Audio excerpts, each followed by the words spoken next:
Olá pessoal, temos aqui uma questão muito interessante do ITA que, mesmo se você não for candidato para essa instituição, vale a pena dar uma olhadinha. Vamos lá?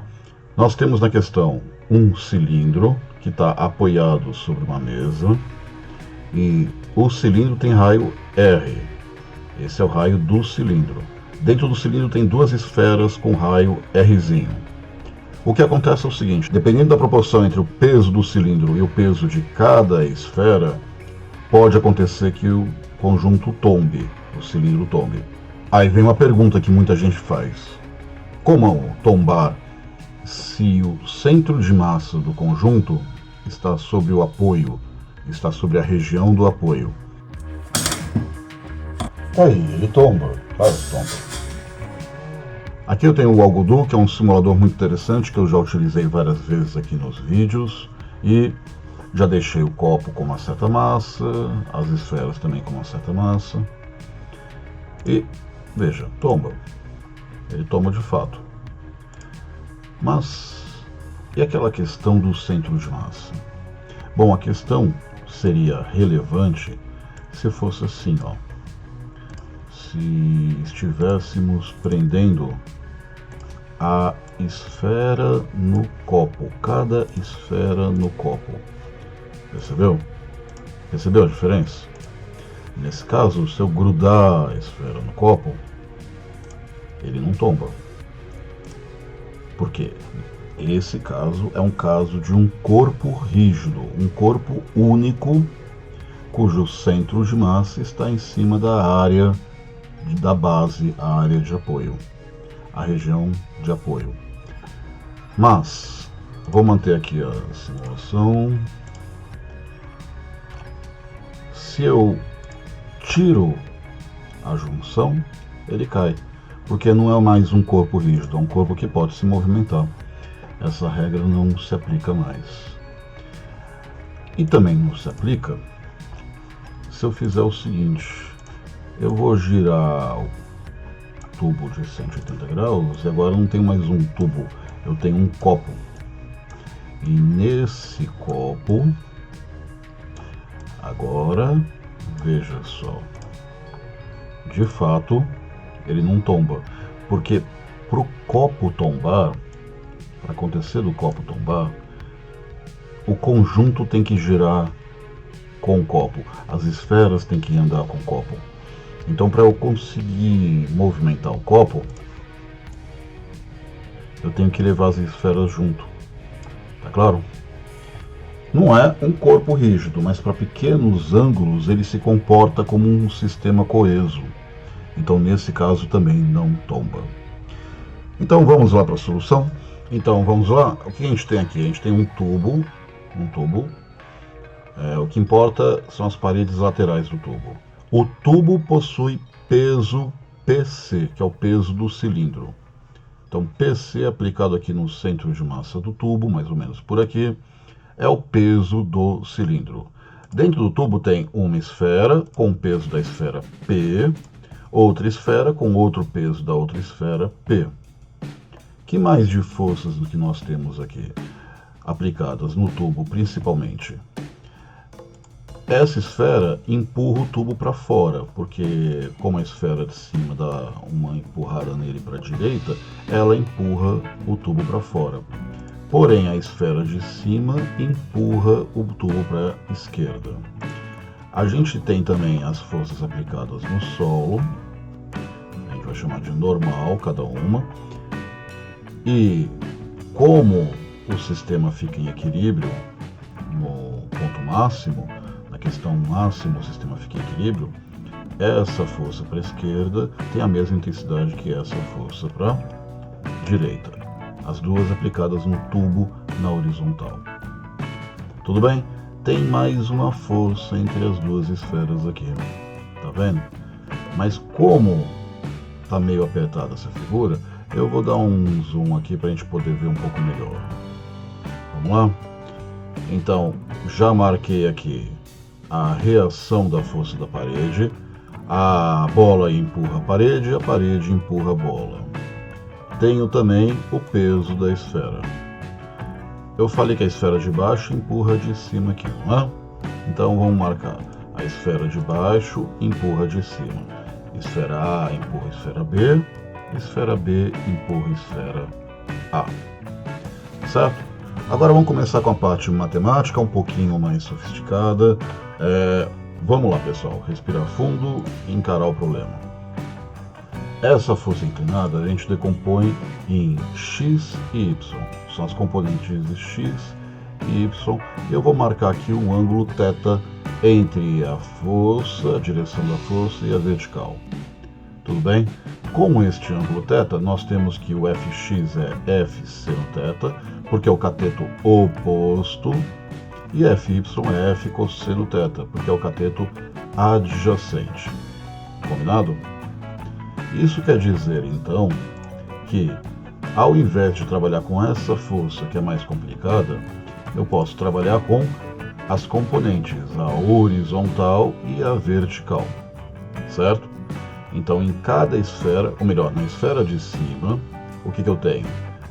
A força da parede, a componente vertical da força de baixo, a componente horizontal da força da esfera de baixo e o peso da própria esfera. Combinado? Como esse corpo está em equilíbrio, a força para cima cancela a força para baixo. Força para cima cancela a força para baixo. Substituindo, F cosseno θ cancela o peso da esfera. Ou seja, o F, aquela força inclinada aqui, esse F, é P sobre cosseno θ. Vamos guardar isso aqui, depois a gente usa. Agora, e na horizontal? Na horizontal nós só temos duas, uma para a esquerda e uma para a direita. E está em equilíbrio. Se está em equilíbrio, a força para a direita cancela a força para a esquerda. Substituindo a força para a direita, que eu vou chamar de F', cancela a força para a esquerda, F seno θ. Só que o F é P sobre cosseno. Aí a gente substitui esse P sobre cosseno aqui no lugar do F. Fica P sobre cosseno no lugar do F, vezes este seno. Você lembra o que é seno sobre cosseno, né? Seno sobre cosseno é tangente θ. Então eu descobri uma regrinha aqui que vai me ajudar na resolução do problema, que é essa força F' aplicada pela parede sobre a bola é igual ao peso da esfera vezes a tangente desse ângulo que é formado com o contato das duas esferas. Tudo bem? Como essa regrinha é muito importante, eu vou usar depois, eu vou deixá-la guardadinha aqui no canto para a gente não esquecer e vamos continuar. Então vamos lá? A gente tem o cilindro e essas são as forças aplicadas no cilindro. Forças do piso, força de uma esfera, força da outra esfera e o próprio peso do cilindro. Agora a questão é, como que a gente determina as condições de equilíbrio para um corpo como esse, sujeito a diversas forças? Em primeiro lugar, vamos simplificar um pouco o problema. Por quê? Se o cilindro tem uma tendência de tombar para a esquerda, porque essa força está mais para cima, todo o piso, toda a força do piso estará aplicada nesse ponto. Então, o piso não aplicará força no lado direito, só aplicará força nesse cantinho aqui. É como uma pessoa tombando, a força aplicada fica aplicada mais no pé de um lado do que o pé do outro. Tudo bem? E, tendo tudo isso, a gente utiliza a seguinte regra: o torque total deve ser nulo. Ou, tem gente que chama de momento total das forças deve ser nulo. O torque, ou momento, é a multiplicação entre a força e uma distância. É o produto entre uma força e uma distância, só que a distância é tomada sempre num ponto em questão, que eu vou escolher esse ponto aqui, porque é em torno desse ponto que o corpo vai girar, fica mais fácil de pensar em torno desse ponto. Combinado? O torque total deve ser nulo. O que quer dizer isso? Torque, ou momento, é o produto entre uma força e uma distância. é o efeito que a força tem na rotação do corpo. Então, por exemplo, se eu pegar este ponto aqui como referência, ponto em torno do qual a gente está preocupado com a rotação, a normal não tem condições nenhuma de girar o corpo em torno desse ponto. Isso quer dizer que o torque da normal em torno desse ponto aqui é zero. Já o torque do peso do cilindro é igual ao peso do cilindro, a força, vezes uma distância. E essa distância é tomada dessa forma. Ó. A gente prolonga a força e mede a distância do ponto até a linha. Aqui é sempre 90 graus. Sempre 90 graus. Quanto vale essa distância aqui? Já achou? Essa distância é o próprio raio do cilindro. Então, o torque ou momento do peso do cilindro é o produto entre o peso e o raio do cilindro. Vamos lá, a gente precisa fazer isso para todas as forças, não adianta, tem que fazer. Então, para essa força aqui, que para diferenciar eu vou chamar de F'A, F' embaixo. O momento de F'A é F', o valor dela, vezes dA. E o que é dA? dA é a distância entre o ponto em questão e a linha da força. Ó, 90 graus aqui, 90 graus aqui. Tudo bem? Quanto que vale essa distância aqui? Já achou? É o raio da esfera. É o próprio raiozinho da esfera menor. Então o que a gente tem até agora? O momento do peso do cilindro é o peso vezes o raio do cilindro. E o momento do F'A aqui é o F vezes o raiozinho da esfera. Para acabar, basta achar o torque ou momento dessa força em relação a este ponto aqui. O torque ou momento do F'B é o F'B, vezes dB. Qual é a distância dB? A distância dB é esta. 90 graus com a linha da força. Sempre 90 graus com a linha da força. Agora, olhando aqui, essa distância não é nada muito óbvio, né? Porque as esferas não estão alinhadas na vertical. Então vamos fazer um esqueminha, ó. Ligar os centros. Aqui é o ângulo θ. Aqui é o raiozinho da esfera. Então aqui quanto que vale? Aqui é F cosseno θ. Ou melhor, R cosseno θ. R cosseno θ. Portanto, já achou quanto que vale essa distância? É o R cosseno θ mais R cosseno θ mais um R aqui. Então essa distância dB fica igual a 2R cosseno θ mais R. Ou, para simplificar, R 2 cosseno θ mais 1. Tudo bem? Então, temos 3 torques. 1 é 0, sobram 3. O torque do peso do corpo, que faria o corpo girar para cá, em torno daquele ponto de equilíbrio. Horário. O torque do Fb, que tenha o efeito de trazer o corpo para cá. Dependendo dessa força, o corpo giraria no sentido anti-horário em torno desse ponto. E o último, o torque, ó, para cá, tem que centralizar aqui. O torque do Fa, que tem o mesmo sentido do PC. Então vamos pegar todos esses torques e considerar que a soma tem que dar zero. Isto é, o torque que tem um efeito para um lado se cancela com os torques que têm um efeito no sentido contrário.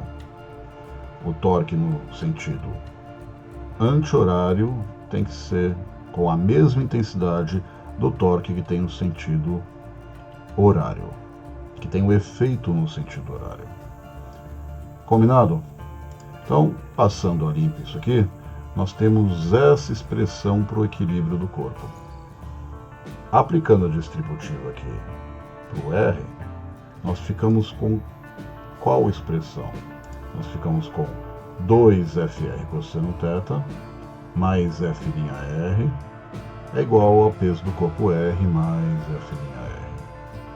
Dá para simplificar o F'R com F'R e, isolando o peso do corpo, que é a pergunta da questão, nós temos essa expressão 2F'R sobre o raio do cilindro vezes o cosseno do θ. Mas você lembra que o F' a gente tinha achado que é o P tangente θ? Então a gente pode substituir no lugar do F' o P tangente θ.